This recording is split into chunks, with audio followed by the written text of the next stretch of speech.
Welcome, everybody. This is Matt Seefeld with MedEvolve, an effective intelligence company. Today, we're going to talk a little bit about RPA and just some of my thoughts around this model that seems to be really prevalent right now in the industry. I think there's a misnomer that RPA is going to remove the human from the equation in revenue cycle, and that's just not true.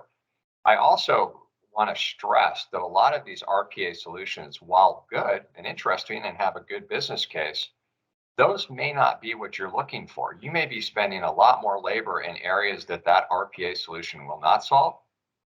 But in order to get to that insight, you have to know when and to what extent humans are involved in revenue cycle processes.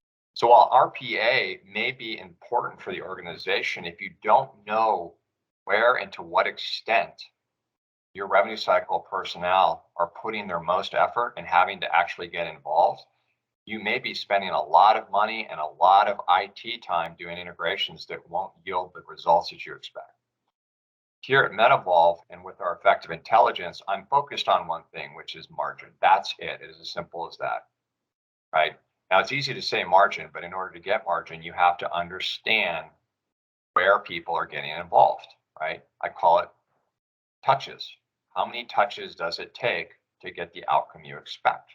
PM systems can't measure that, right? You have to go beyond a PM system to capture the structured data necessary to understand the work effort and the result that you're getting.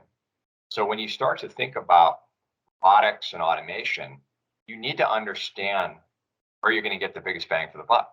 You need to understand what parts of the revenue cycle are having the most human intervention to get an outcome. And is there an RPA solution or other automation solutions out there that can help solve for that? And there may be, but you've got to understand work effort.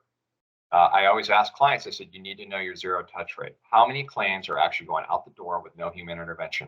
Now, the inverse of that is where humans are getting involved.